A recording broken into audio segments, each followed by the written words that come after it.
figure that bit out. Yeah, That was a solid opening. Thank God for editors, dude. You want to go ahead and count me in? We're so professional, you guys. Like, seriously, scripted I am as so fuck. impressed.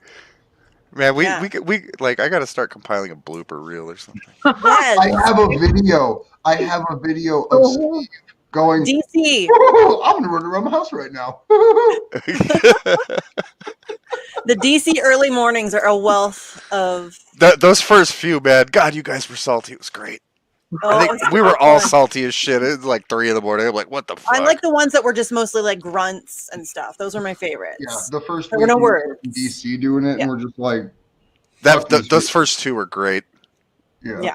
Andrew was especially salty. I'm like, oh hey, he's all mean. This guy's not a morning person. No. And Steve's like, I'm all happy and shit. You were groggy, but like, you're way too fucking happy in the morning, man. Anyone ever tell you that? Yeah. Yeah. Lots and lots of people have told me that. And I wouldn't expect that from you. But... I'm quiet though.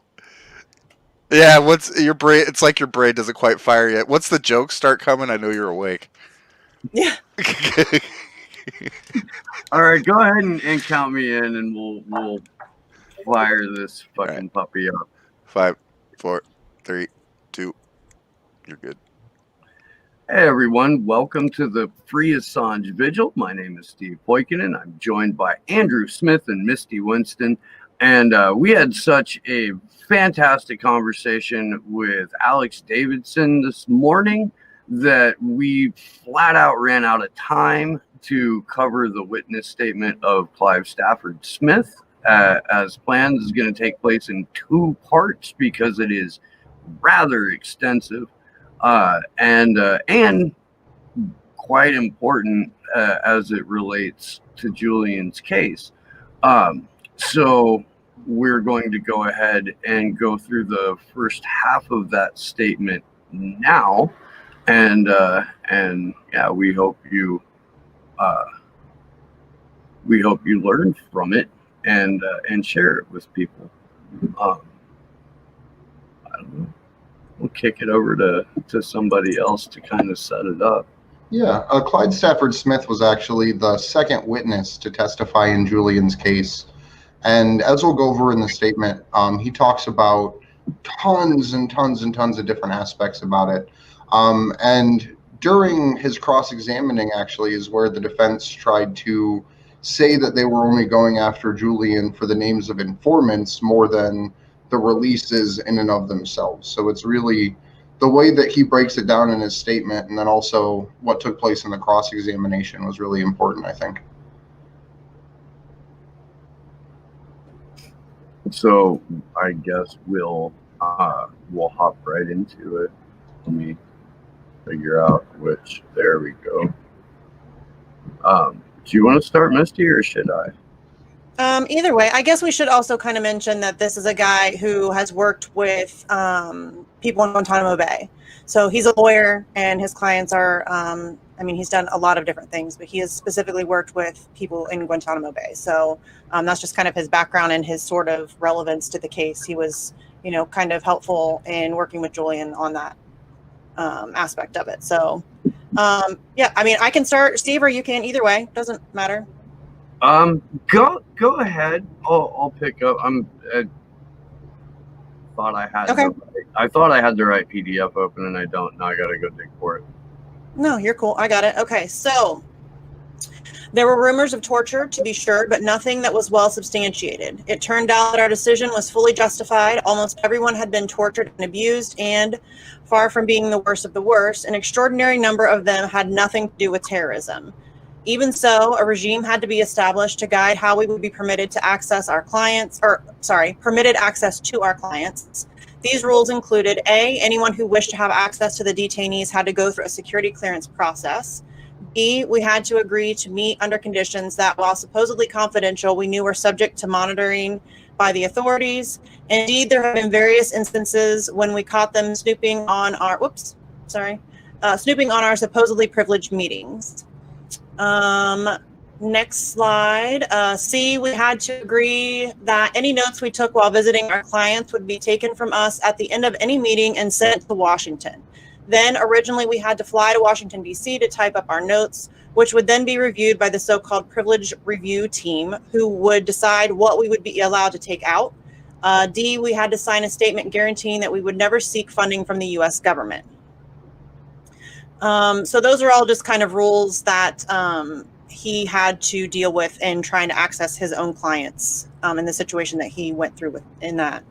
And this, what he describes there is an entire step above special administrative measures too, which we've talked about it a million times. Long story short, it's just the U.S. torture program domestically.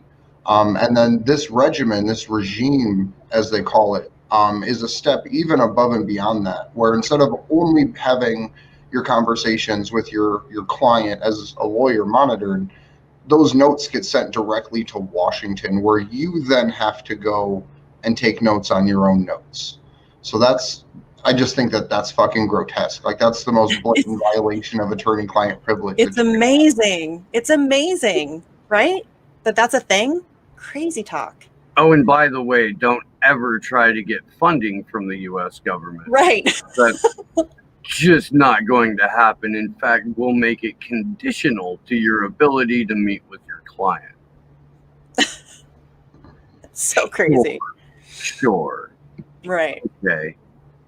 All right, Steve, do you want to go with the next one, or do you want me to keep going? Oh, I can. I have it up. Okay. We'll switch off every 2 or 3.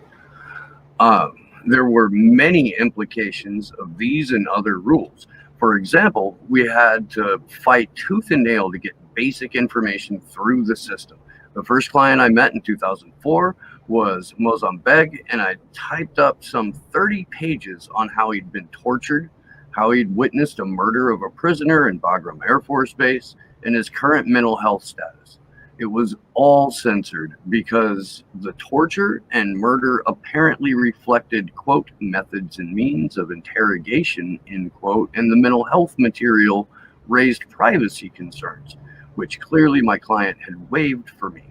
It took weeks of struggle to get these absurd rules changed. There are innumerable other obstacles to the work of bringing the rule of law to our clients. For example, I have generally, but rather randomly, been denied access for an independent mental health expert for my clients who are clearly suffering from mental disorders as a result of their torture and isolation over many years.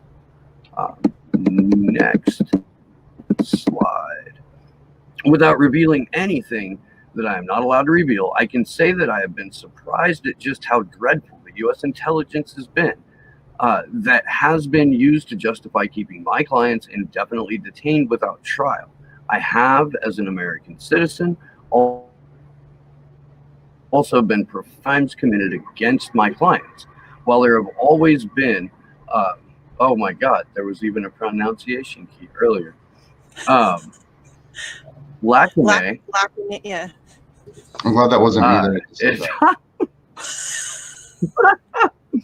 Lacune in the U.S. application of human rights. Thank you, Kendra. If you had asked me in 2000, I would never have believed that my government could cast aside centuries of the evolution of the law in a moment and descended into officially authorized torture in the manner that occurred in the aftermath of 9/11. One frustration has been the fact that with a security clearance, I have access to clients and some of the evidence revealing these crimes, but the classification rules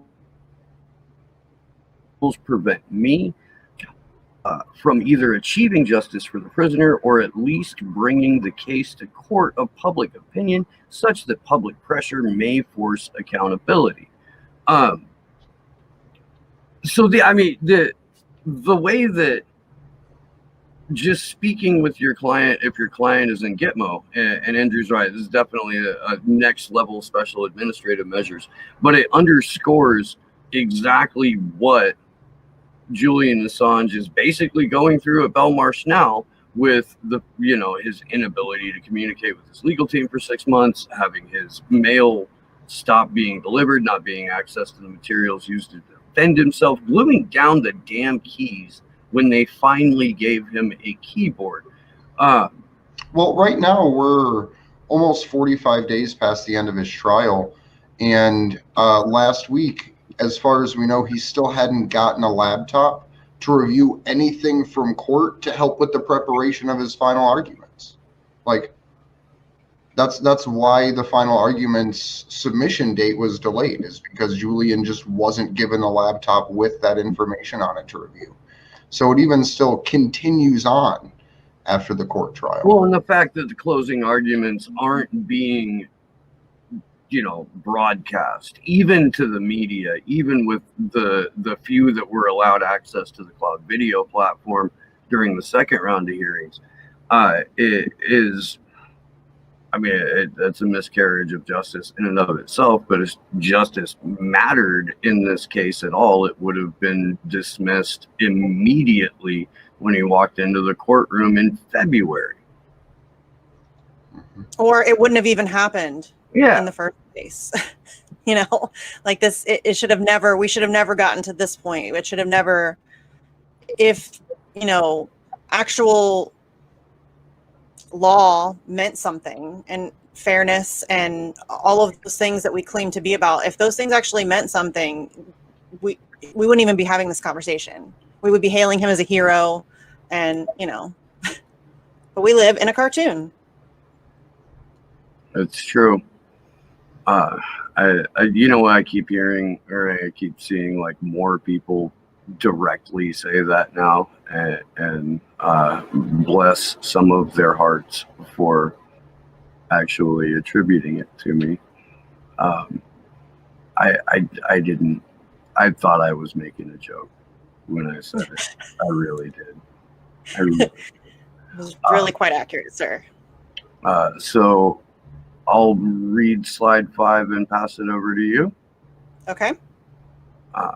So the single so-called WikiLeaks document labeled JTF GTMO assessment apparently contains a slightly more detailed rendition of the assertions in the CSRT and ARB documents. From studies conducted by others, including the journalist Andy Worthington, friend of the show, Andy Worthington, it would seem that the same is generally true for all the hundreds of Guantanamo documents allegedly leaked by WikiLeaks. While the public analysis of these documents that has been done by Worthington and others reveals important patterns. For example, the fact that certain informants and allegations appear over and over in scores of cases. The WikiLeaks material is only a starting place, the tip of a very important discourse that would seem to be important to the public interest about the abysmal intelligence used to detain prisoners and make important public policy decisions. I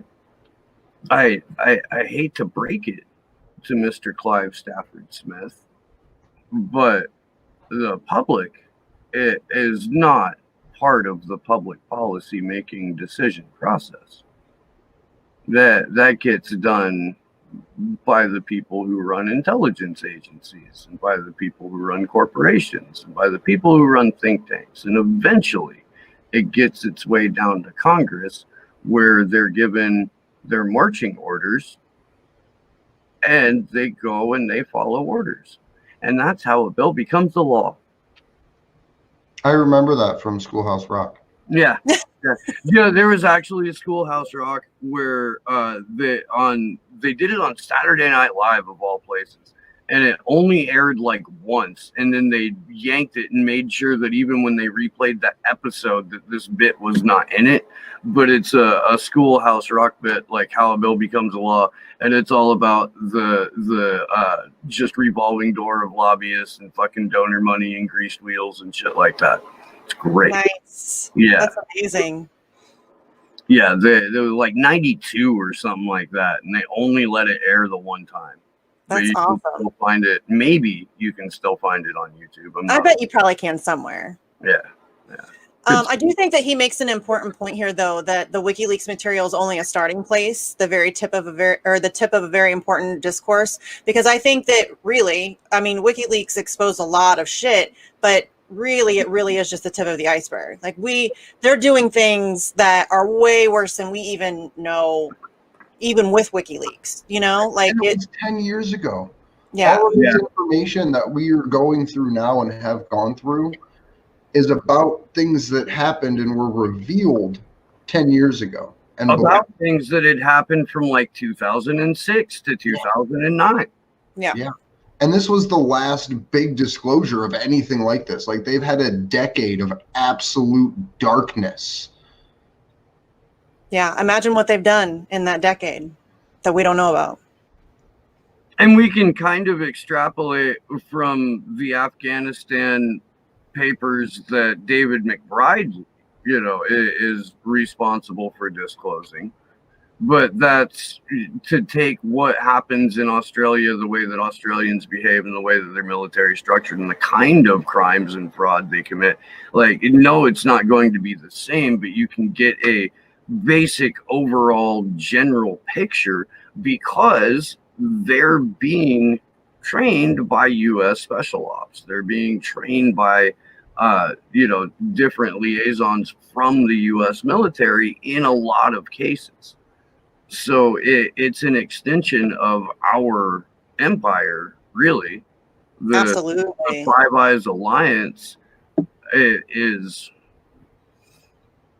I don't know, tenuous at best. Like, I'm sure that all of these countries would stab the other country in the back if they ever got the opportunity to do it. It's just purely beneficial to be supportive of each other right now. Yeah, for sure. But I guarantee you, if Benjamin Netanyahu called up Kamala Harris and said, fucking, the UK's got to go, we would decide that they rigged their election and that they need to have American-style democracy. Yeah. And you know she would, because she is, I mean, right in the pocket of Israel, just like all the rest of them. I mean, I think she's on camera saying some crazy shit. I'd have to find it. Dude, her AIPAC speeches are... Yes, that's what it was. Why? Crazy. Yeah. Why? Intense. Everybody should go watch them because they are pretty crazy to watch. It sounds like somebody who's trying to impress Sheldon Adelson is talking. Well, Yeah. and that guy, but I don't know if you know about Sheldon Adelson's politics, but they're quite reactionary. Mm-hmm. That's my Kevin Gostola impersonation. Oh, being very neutral or trying to be very diplomatic. Yes. Good job, Steve.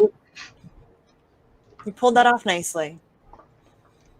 Okay, are we ready for the next slide? Yep.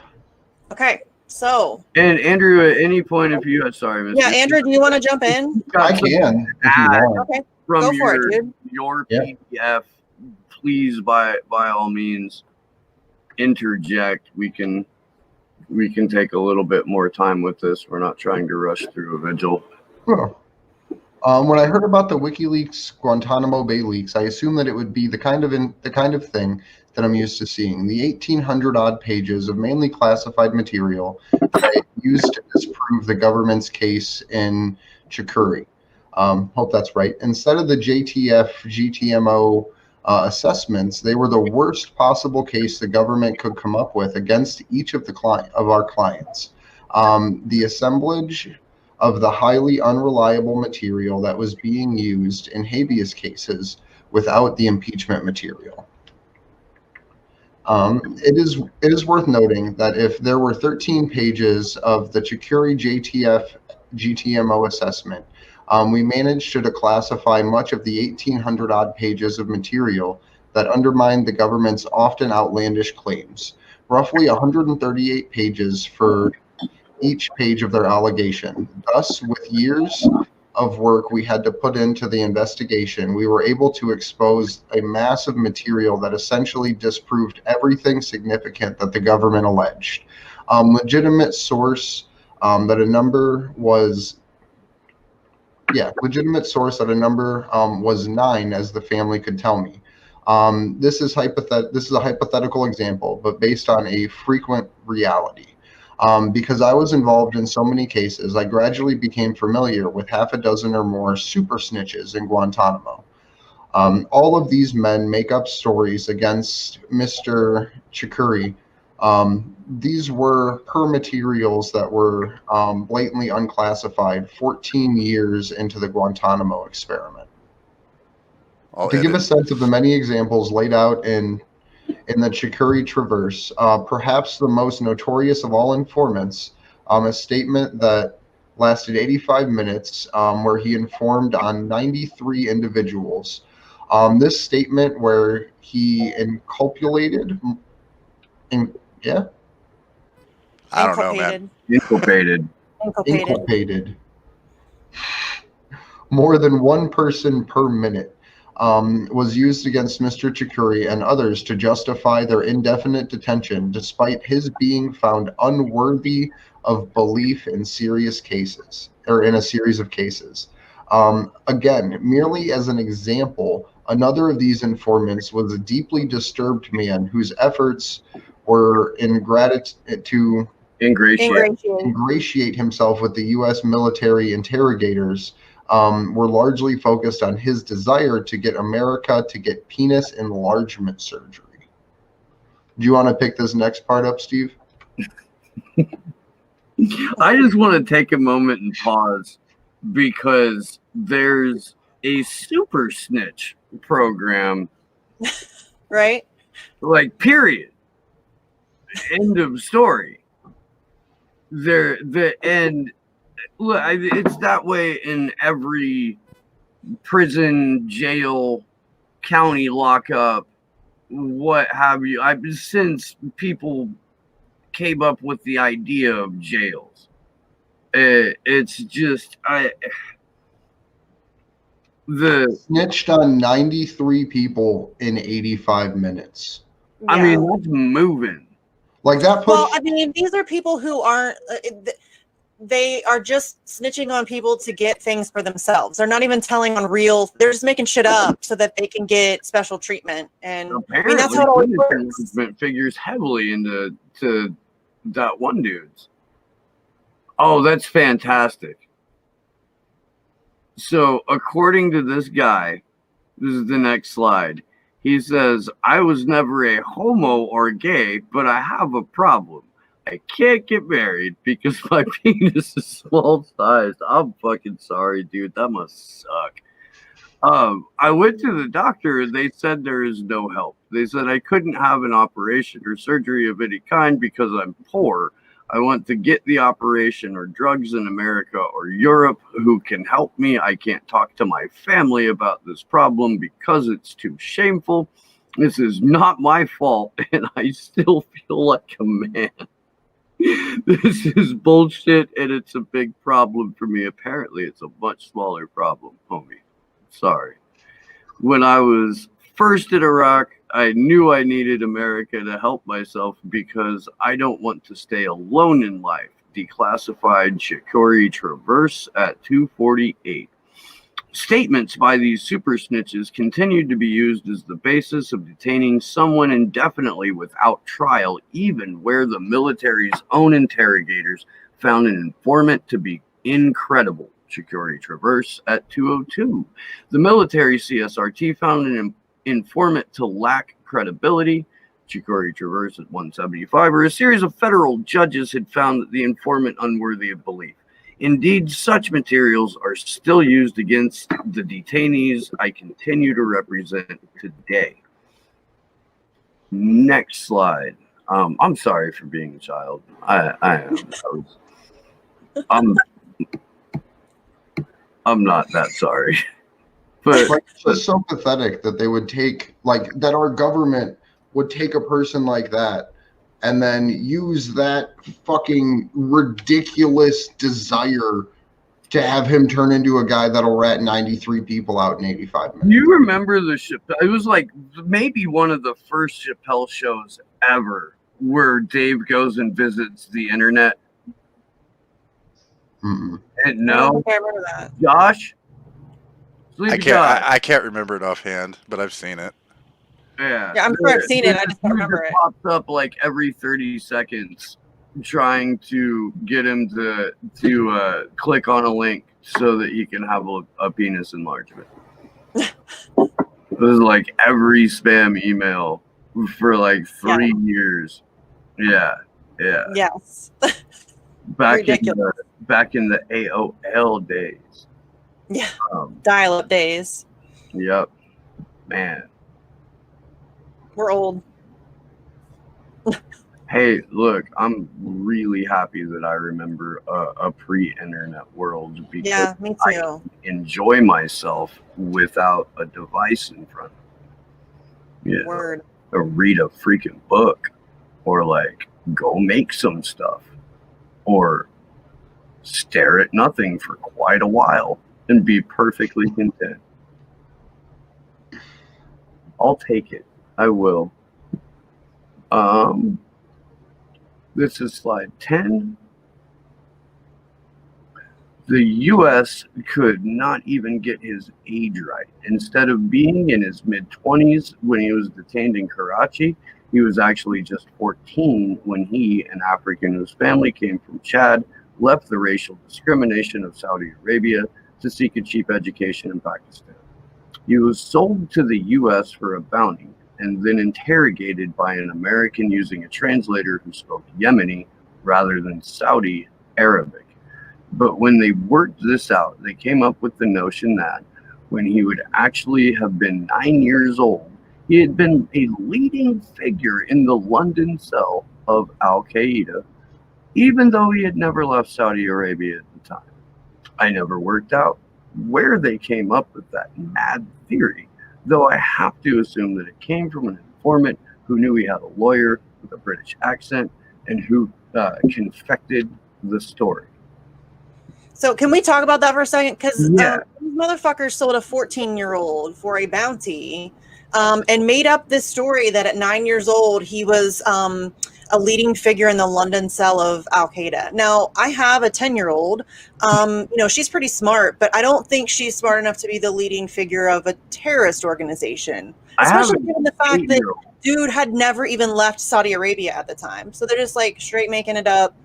It's ridiculous. I have an 8-year-old who probably wants to command his own army like now at this moment. Right. But he will at least lobby to you that he is, on the good team or fighting for good. Dude's gonna probably take over the entire planet. Probably. And where's that like anti-human trafficking community that exists? Right? Where are the kids in cages? Where are the kids in cages people? Like literally a 14-year-old boy being sold so he could be tortured in Guantanamo Bay because when he was 9, he led an international terrorist ring. No, that's just the story they told. In a city he'd never been to. Yeah, he's never even been to London. He's never left Saudi Arabia, but he's leading a terrorist organization. And so he is sold to the United States for a bounty so that we can go torture him in Guantanamo Bay. That's sick. That is sick.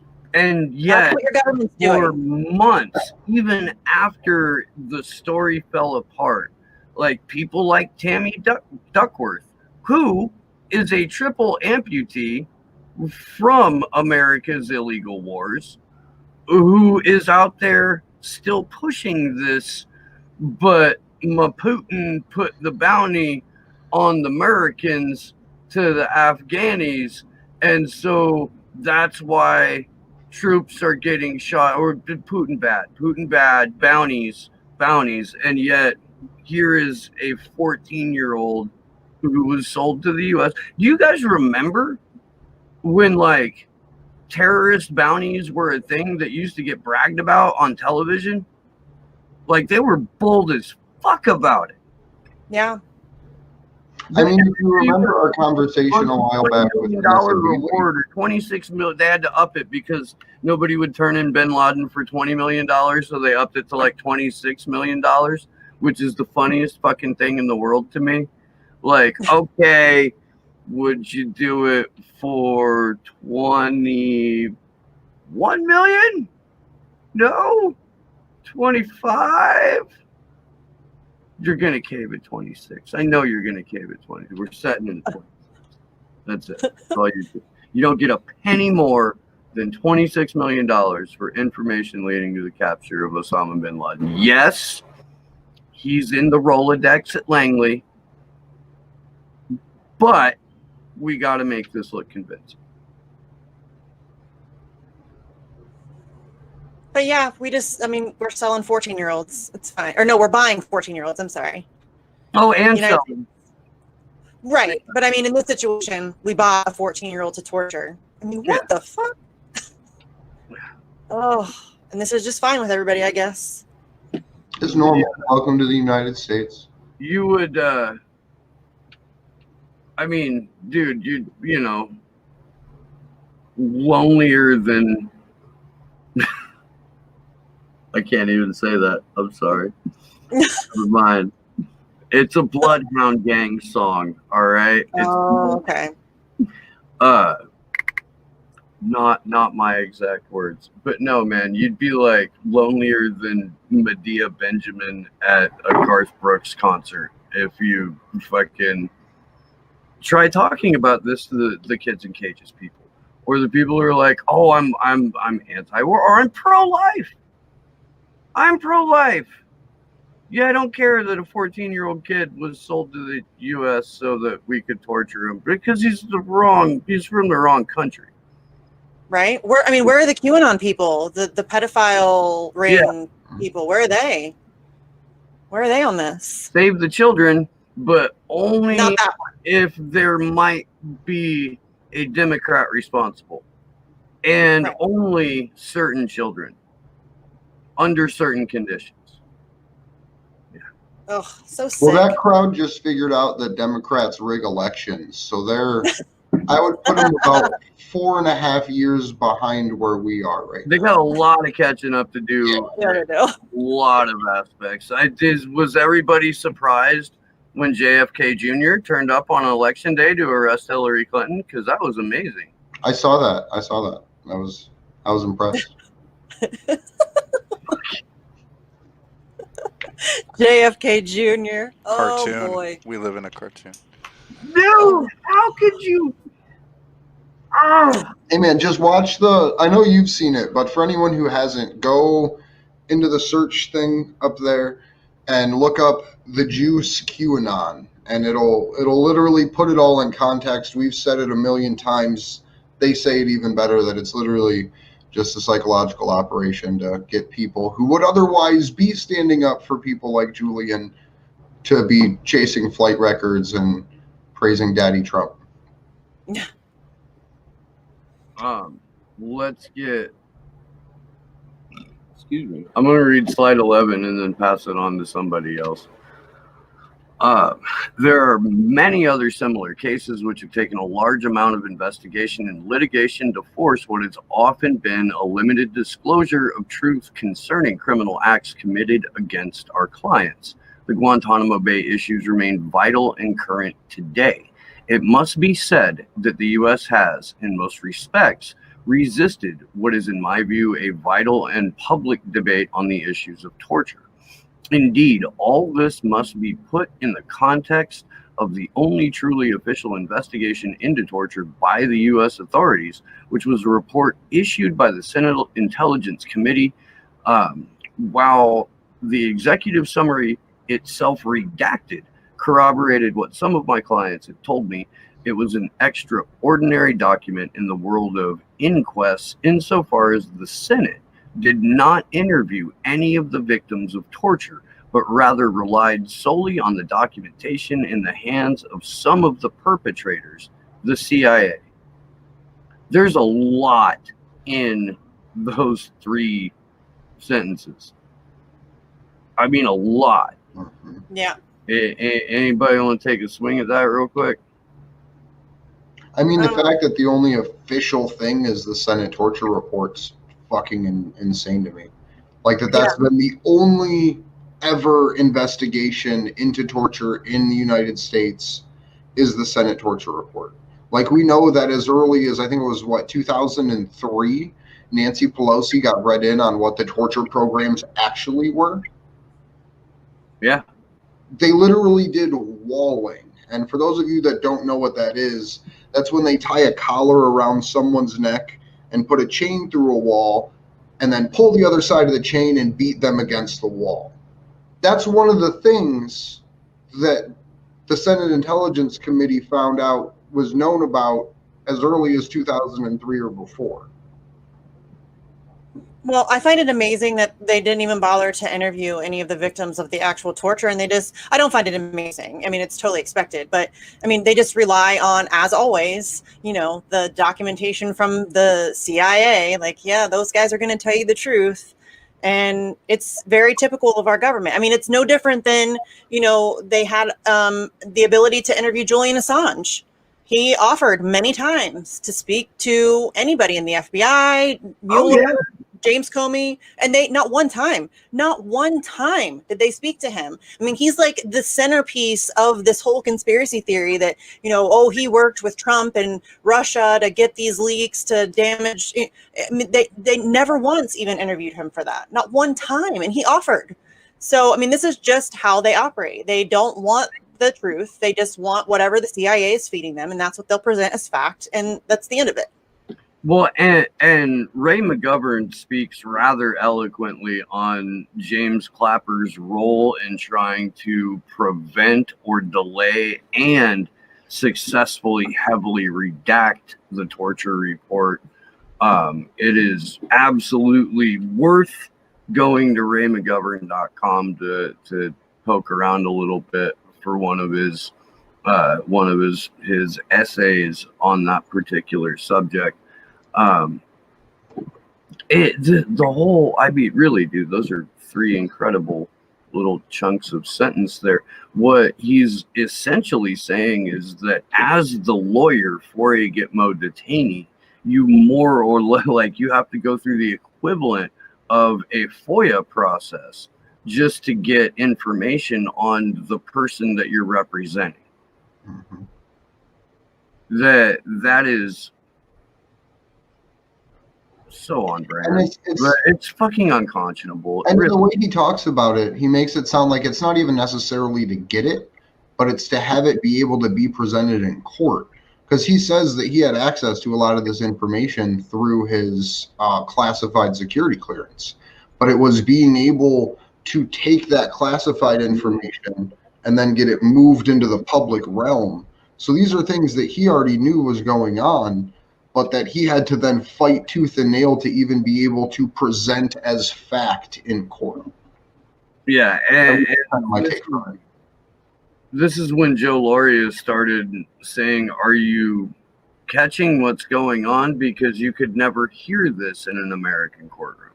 Yeah, we've got more than once people intimately familiar with goings on at Guantanamo Bay testifying under oath about what the U.S. does to detainees in Guantanamo.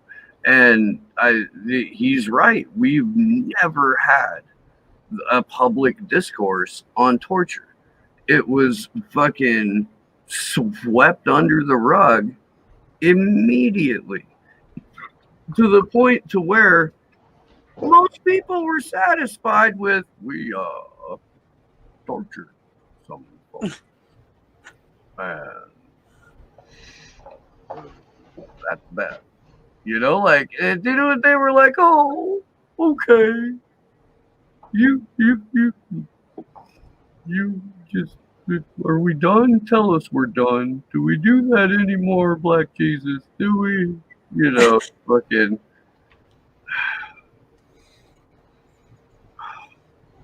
I will never fucking.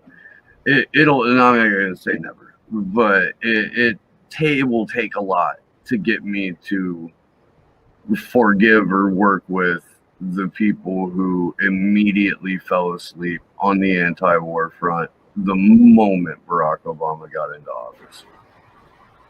Yeah, it was so hard to trust people like that who lose sight of things so quickly, so easily. You want to be on the winning team. all it took is a little charisma. And they're like, oh, everything's fine now. You know, that's all it took. A little smooth talking, a little, just singing some Al Green and shit, and they're just, falling over themselves. The news on Jimmy Fallon. Yeah. Yeah. I can't trust people like that. Like I don't like people who celebrity worship politicians. Those people are dangerous. You shouldn't do that. They're doing the same thing with Biden now, and that's just gross. It's so bizarre. Oh, what is going on, you guys? Like, Biden I don't know if Smart would have bought stock in Ray-Ban aviators like 2 months ago. Because them shits are popping right now. They are. Yeah. And they're talking about him like he's decent and that he's going to bring back, respect and respectability to the White House. Let the healing begin. Oh. See, and it's very cult-like, let the healing begin, We're going to put coexist stickers on all of our bombs now. And they'll be solar-powered. Mm-hmm. It'll be fine, guys. Intersectional imperialism. Bombs on Yemeni weddings still. It'll be great. Bill Hicks, man, go back to bed, America. Your government has figured it out. Go back to bed. Yep. Don't you have an episode of The Bachelor to watch or something? Right. The Steelers are still undefeated. You just focus on that. Yep. Don't pay attention to the man behind the curtain. Right. The New England Patriots aren't having a winning season. Go speculate. Come up with like 8 billion conspiracies and multiple theories about why this one particular football team is performing one particular. But by all means, if you look into what your government is doing, we will make sure that you are ostracized, that you are branded as a conspiracy theorist. Right now, if you utter the words election integrity, fucking like half or more of Rose Twitter goes, well, you're a secret right winger, just like Tulsi Gabbard. Yo, I'm so tired of people taking shots at Fiorella. I can't even stand it anymore. Like, people need to back the fuck off of her, for real. Like, she's just looking into election integrity. That's it. She's not a secret right winger. She's not. She was an election integrity activist before. She's been covering this shit for 4 years straight. For 4 years, she covered it when Bernie was cheated. She's just covering it, you guys. Like, that's what she does. Calm the fuck down. Jesus. Sorry. I should clip that. I get a little feisty when people fuck with my friends. And she's done great work on election integrity when everybody else was fucking ignoring it. Bernie Sanders got cheated twice. Where are all of his supporters trying to figure it out and trying to look into it and trying to find the answer? They're pushing Joe Biden to the left. Yeah. They can go fuck themselves. You didn't know that? Like that, no. You don't have to actually have a democratic process to get the authoritarians to give us all health care. All you have to do is give up every other right that you have. Oh, good. I'm so happy we figured that out. It's true. That's why we were telling you fucking a year and a half ago that we weren't going to trade a free press and the life of Julian Assange for Medicare for all. No, and I'm not willing to trade, Palestinian lives or Palestinian rights or Syrian lives or, I'm not. It's not a fair trade. I'm not doing it. No. Sorry. Or 9 or 14-year-old boys. Right. I'm not going to allow that to happen. You can't trade 14-year-old boys. It's fucked up. Those kids in cages you're worried about? Yeah, I'm not willing to trade them either. Like, be consistent. Be consistent. Ugh. So They're annoying. Consistently on the side of the ruling class.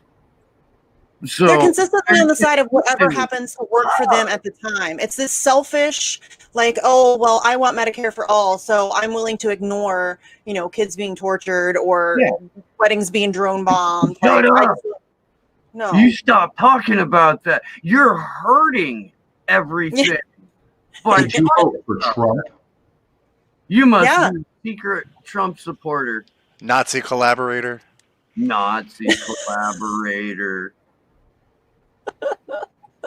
This world's so fucking crazy, man. Yo, dude, and like Pasta and Fee are over there, like, we just want free and fair elections. Like, Right, How like dare those you. motherfuckers went to more protests than any other like 3 individuals combined as far as media goes. Like, what? They got Like fucking they've been arrested, thrown dude. out of fucking polling stations for asking questions.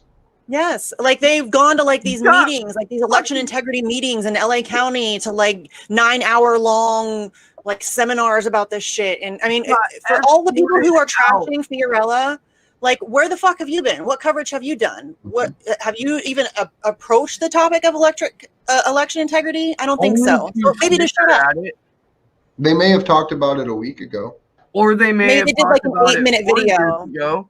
Some of Yeah. them may have even released a partial documentary called Rigged, Oh yeah, I forgot about that. who are now saying that you're basically Hitler and QAnon for questioning the And results. asking a of this question. Yeah. But Nancy Pelosi said it's the most secure election in U.S. history. I'm sure we can trust her, right? So I actually didn't listen to the thing, but I did retweet with a clip of her from C-SPAN where she's wearing the Mortal Kombat mask, and that's I the saw one that. where she says that. Yeah. But like, Now I'm thinking of my GIF. Yeah, she said that they fucking head investigated going on in themselves. my head now.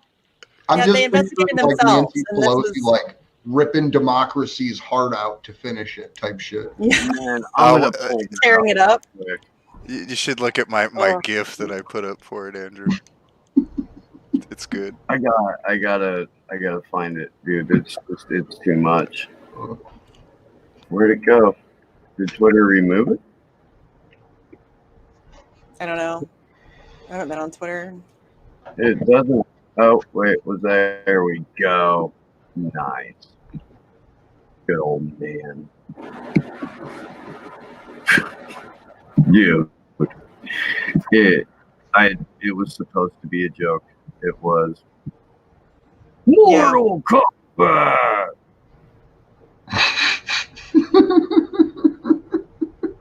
I mean, Finish her. Oh man, I'm just expecting like fucking Juan Guaido to come up in the scorpion mask. I love that GIF, man. we'll let it run through one more time. Yes, I have a child, Yeah. and I love memes. That's I do too. Does that make me a child? I'm okay with that. Man, that's good stuff. No, but I mean, look, you're the Speaker of the House. You're technically like the third most powerful person in the United States, and you walk out looking like if the Crypt Keeper dressed like a Mortal Kombat character for Halloween. Right? And like, is she expecting people to take her seriously? Like, are you? Didn't you see her freezer? Right? Look at all that ice cream she has. Obviously, she's meant to be taken seriously, Steve. Right. I don't have Goodness. that much ice cream. No, I just don't. mayonnaise. I don't have 24 grand to drop on a couple of refrigerator freezer combos. 15 grand a Yeah. piece. 30K. 15 grand. Okay. 30K. It was probably a of fridges. Groupon. You gotta, you know. Can you imagine being in the same like next door with the Pelosi's? Oh my God, no. That's going to be the new HBO series after Comey's done. It's going to be the Pelosi's. And it'll be like the Cribs version. Her dad was her. It was her dad or her granddad. Freaking Baltimore gangster back in the day. Like her family's mobbed up as shit. Fun time. Yeah. That fuck. And look, dude, she'll die from old age a sitting congresswoman. Like, nobody, she is never losing that district if she doesn't want to. Ever. Yeah, that's absolutely true. And she's going to be elected speaker again. They're going, and the squad's going to back her again. That's happening. That's going to happen. Prepare yourselves if you're a big fan of the squad, because that's happening. I did. Ilhan Omar did, and I don't. She tweeted out something that was like just so blatantly dumb that I forgot exactly what it said, and I'm not going to go fish for it. But I mean, like, this is who and what is supposed to represent what the entire millennial generation as the face of what new leadership looks like. Like, people who keep deferring to caucus leadership and call people like Nancy Pelosi Mama Bear, and fucking Nancy Pelosi, who's known about our torture program since the ink was drying on John Yu's memo. Like, Since the ink was drying on Joe Biden's Patriot Act, I would say. well, so John Yu was the White House counsel who wrote the torture memos, where he made the legal justification for enhanced interrogation. And prior to that, there actually were written down a number of rules that said you couldn't, not that we listened to them or that the CIA listened to them, but they actually existed. Like, there was legal framework surrounding what you could and could not do, and torture was one of those things that you could not do. And then the torture memos were written, and boom, like, openly discussed on cable and network news, enhanced interrogation program, like, and the whole country didn't shut down. Right? You know, like, we were still basically being treated like shit. Like, it eventually got a little bit bigger, but definitely not enough. And then again, like, 2/3 of those people went right the fuck to sleep when Barack Obama got elected and never woke up. Like, climbed into a brunch mimosa and just stayed. He helped with that. We tortured some folks, you know, like, he brushed it off like it was no big deal. We got to move forward. We're not looking backward. We got to move forward. I mean, he helped normalize fucking torture. I mean, he had the chance to hold those people accountable and to say, okay, this is not what we stand for as a country. And these people need to be penalized, and there needs to be a standard set that this is not how we operate as a country. And instead, he said, we tortured some folks. And not only was he given a chance to do it, he was given the information. Yeah. He was given the deep. And he had the responsibility to do it. That's the key point. That was his responsibility. Like, that's your job, dude. That's your job. You're the president of the United States. You know, if we claim to stand for all of these things and we want to hold ourselves up as like this standard and the gold standard, and, you know, we're, you know, the moral authority over the entire globe, then when you're presented with the opportunity to hold people, literal torturers, accountable, and you are like, nah, pass. And what did that do? All these motherfuckers are in the goddamn government to this day. Or they're getting ready to be rehired by Joe Biden. Gina fucking Haspel, dude. Gina fucking Haspel. You are not at all taking into account the many subtle, nuanced differences between the Bush administration and the Obama administration. Bush was the decider. He decided. He was the decider. And Obama was, I'm going to do whatever the fuck Citigroup tells me. Yeah. So, you know, it's that little subtle difference there, to where Obama's entire presidency was based on him never really having to make a decision, and always being able to pivot and whether it be to like shield himself from ever taking blame or to shift blame on someone else. Like, rarely did you see Barack Obama come out with some really decisive shit. It was always like a number of different people who were making these decisions. And that was right there for the fucking public to see. When you have a general, like, Democrat audience that thinks the biggest controversy of the Obama era was a tan suit, Yeah. then, like, we have some ground to help those people catch up on to realize where the actual issues lie. But we have... There's 2 slides left. Yeah. Oh, yeah. Okay.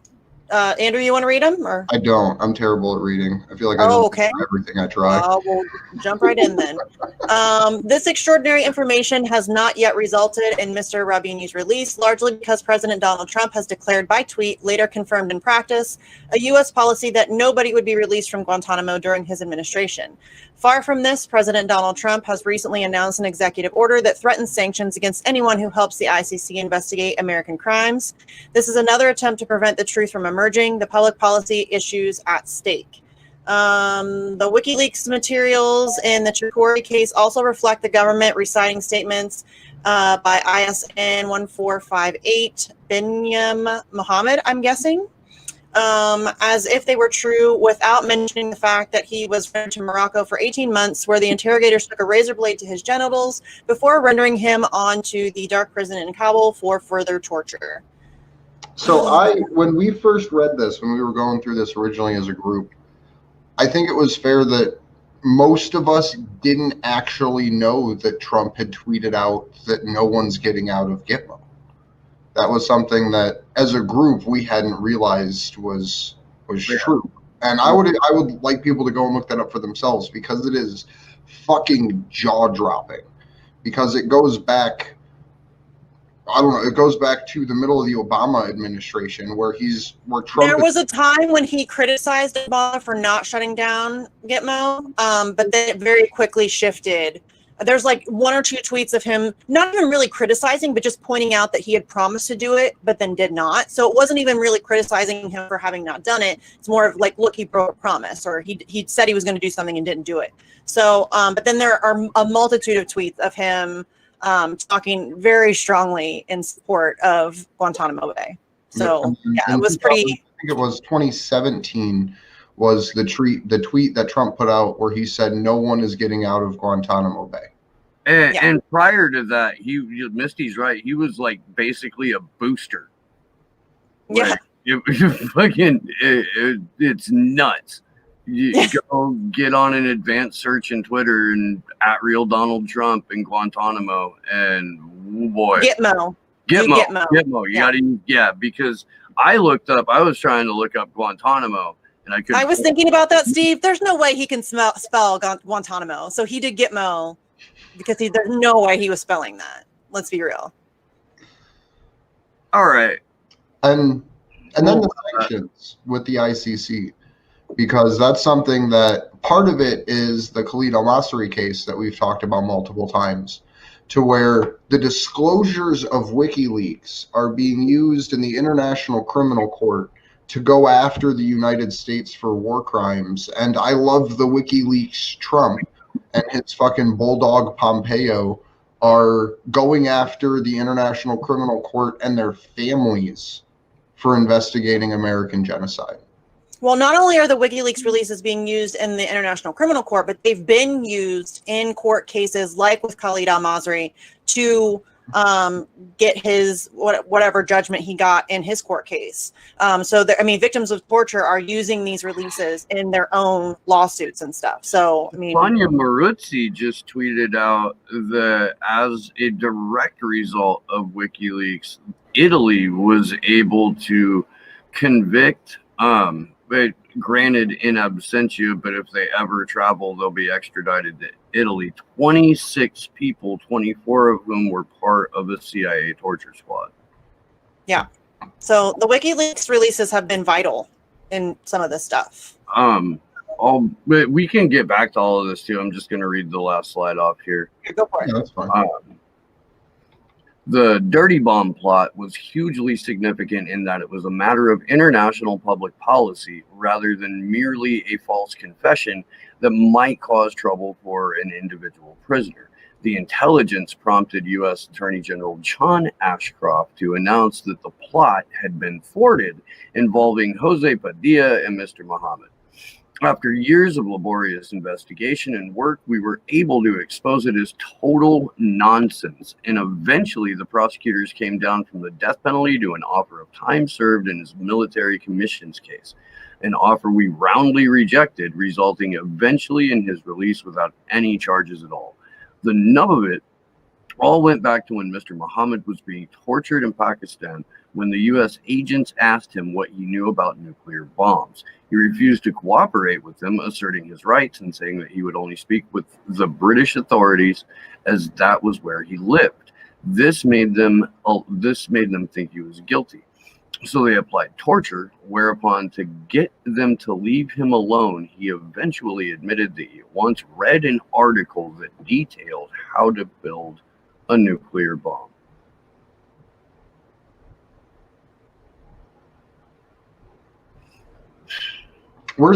As a country, man, we're doing so good. Like 10 out of 10 would recommend, you know. You could even say that we're a fortress on a hill. Yeah. Indeed. Yeah. USA.